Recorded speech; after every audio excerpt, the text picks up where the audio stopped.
My name is Emily. And for months, I kept hearing it.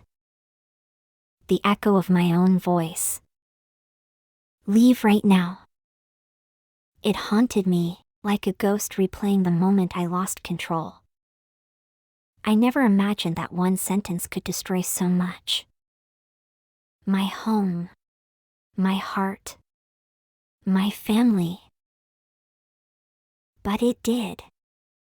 And still, that day was just the beginning. Because what came after was the real lesson. One I didn't know I needed. One that changed everything. I still remember those last months before the wedding. Before I finally left home. It should have been a joyful time. But it wasn't. My mom, Susan, had opinions about everything. The dress. She wanted it red. To honor our heritage, she said. I wanted white. Simple and sophisticated. She picked the flowers. The music. Even the car.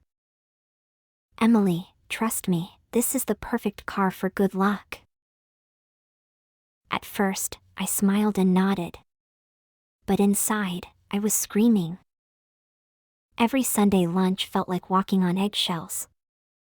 A soft voice, a warm tone, but control in every gesture. I felt smothered. Like I couldn't breathe without her approval. I was a grown woman. But still a little girl in her shadow. Time passed. Life seemed calm on the surface. But under it, difficulties were growing. My mom took care of Grandma, who had Alzheimer's. She did it all alone. My uncles rarely visited and never sent money. She never complained. But I saw it. Her tired eyes. The way she rubbed her lower back when she thought no one was watching. Still, she smiled and said, "It's okay, Emily. Family is family." But it wasn't okay. At the same time, she kept crossing lines. Especially with my daughter. I'd say, "No sweets before dinner." She'd smile and hand over a lollipop. No screen time after 6. 10 minutes later, I'd find my baby on the couch watching cartoons. I wanted to scream. I felt trapped, guilty for everything she sacrificed. But angry every time she ignored and overstepped my choices. It was like I was torn in two, a daughter and a mother. And I knew this couldn't go on forever. One Sunday, I just couldn't take it anymore. The night before, my baby had cried nonstop. I had barely slept, my head was pounding, and I knew I had a mountain of work waiting for me Monday morning. I thought a quiet moment doing the dishes would calm me down. But the silence in the living room felt strange. I walked in with my husband, and there she was. My mom. Sitting on the couch. My baby on her lap. Cartoons on full volume. And a fistful of candy in my baby's tiny hand. After everything we'd talked about. After I had asked her so many times not to do this. I felt something explode inside me. My chest burned. My hands trembled. My voice came out before I could stop it. "Mom. Leave. Right. Now." She stood up slowly. Her face was pale. Her eyes full of tears. She didn't say a word. just walked to the door and left. The sound of the door slamming felt like the end of everything. My husband stood frozen. My baby cried louder. And I just stood there. My heart was pounding. My hands were shaking. What have I done? Right after that, I felt awful. I tried calling her. Messaging. Nothing. Not even a single blue checkmark. Just silence. At work, I couldn't focus. I kept messing up simple things. At night, I couldn't sleep. I'd stare at my phone, wondering if she was okay. Every time I looked in the mirror, I saw a worse version of myself. I was drowning in guilt. But also, still angry. Why couldn't she just respect me? Why was everything always so complicated?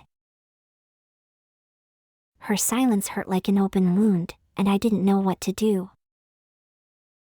That's when I found you, Isabel. You didn't take sides. You listened. Carefully. And then, you looked at me and said calmly, "Emily, you must acknowledge your mistake first. Boundaries must be respected, but love and humility heal everything." It hit me hard. Yes, my mom had crossed lines. Yes, she had ignored our rules in our home. But that didn't justify how I exploded on her. With your help, I started to see it clearly. She wasn't going to become the mom I wanted. And I wasn't going to be the daughter she dreamed of. But love is stronger than expectations. And relationships only grow when we water them. With truth, with kindness, with time. But first, I had to admit I went too far. And deep down, I already knew that. It took me weeks. But I finally tried again. I called her several times. Left messages. Sent long texts, short ones, even silly memes just to make her smile. No answer. I sent flowers. Knocked on her door once. Then again. But she said she was too hurt to talk. And honestly, I gave up. Now I realize my pride was louder than my guilt. But destiny had its ways, and life brought me to my knees. My husband fell seriously ill. A rare viral infection.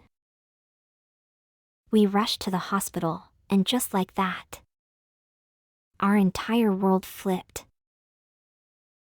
I had never felt so helpless. Sitting beside that hospital bed, watching the man I loved fade before my eyes, I suddenly felt like a scared little girl again, longing for my mom's arms. Then, something unbelievable happened. The door opened, and there she was. Her steps were slow, her hair grayer than I remembered, her face tired but filled with love. She didn't say much. She just walked over, she reached out with trembling hands, brushing away the tears from my cheeks like she used to when I was a child. Then, she took my hand in hers, and whispered, "Emily, I love you. I'll always be here whenever you need me." I couldn't hold it in. I broke down, sobbing uncontrollably in her arms. All the pain, the pride, the years of tension, they melted away in that moment. I didn't care who was right anymore. That moment brought back every memory of her holding me as a little girl. Every sacrifice, every quiet act of love. All I could remember was the night I gave birth to my daughter, and how my mother stood right there by my side, just like she was now. That day, I finally understood something I had been blind to for so long. Family shows up, not when it's convenient, but when it matters most. My heart of stone finally gave in. And so did hers. That moment taught me something I had refused to see for years. I had to accept her way of being. Her need to control things, to always give an opinion, even when I didn't ask, wasn't about power. It was about love. That's who she is. I needed more patience, more charity. I had to listen, really listen, even if I disagreed, and love her without trying to change her. As long as she respected the boundaries we set, I could open my heart again. It wasn't my job to make her want the life I wanted for her. I have my life. I can help, but I can't control. After that hospital day, things started to shift. Slowly. She began to respect our rules with the kids. She'd ask before stepping in. She'd wait instead of assuming. And I finally began to see her interruptions not as invasions, but as acts of love. I learned to pause, to breathe, to consider her suggestions, not as orders, but as offerings. Years passed, and something beautiful happened. One afternoon, a few months later, I watched through the kitchen door. My mom was sitting on the floor, building blocks with my daughter, laughing softly, patiently repeating words, the way I remember she used to with me. And this time, before offering a snack, she turned and asked, "Emily, is this okay?" I nodded, smiling. That simple moment, quiet, respectful, full of love, meant everything. My mom became my partner, not in everything, but in what mattered most. She started helping in ways I never expected. With the kids, she waited for my lead. She respected our choices. And when she needed help, she actually asked. Or at least, accepted it. We found balance, not because everything was perfect, but because we finally understood what love truly means. I realized something big. To love someone means to help them when they need it.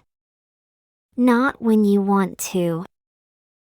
And even more powerful, real love is accepting who they are, even if it's not how you wish they'd be. My mom didn't change overnight. Neither did I. We still have little disagreements sometimes, of course. But now, I don't let those moments grow into storms. Because I learned something else too. Patience isn't born from effort. It's born from love. I choose, every day, to love her again. With all her flaws. With all her strength. I thank God she gave me life. And that I still get to share mine with her. Just like a garden, we learn that love grows not when the sun is brightest, but when we water it. Daily, quietly, patiently. Thank you, Emily. I'm so proud that you managed to find meaning in your life. It's impressive how far you've come, how you found peace, even in the middle of pain. It was a privilege to walk beside you in this process. Destiny brought us together. But the merit is all yours. You chose healing. Remember, setting healthy boundaries is essential, but it must always be done with love and respect. Family bonds are precious and enduring. True love means embracing imperfections, being patient, and nurturing relationships day by day, even when it's challenging. And now, I want to ask you, watching this now, what would you have done in Emily's place? Would you have apologized, even if you felt justified? Have you ever set boundaries that hurt someone you love? Let me know in the comments. I'll be reading your stories and sharing my thoughts. Learning a language isn't just about grammar or vocabulary, it's about consistency, humility, and patience.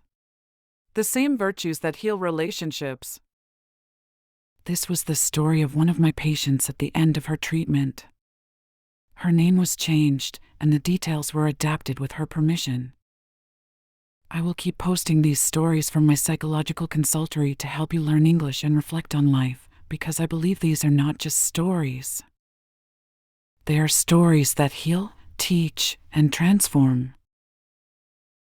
And your story matters too.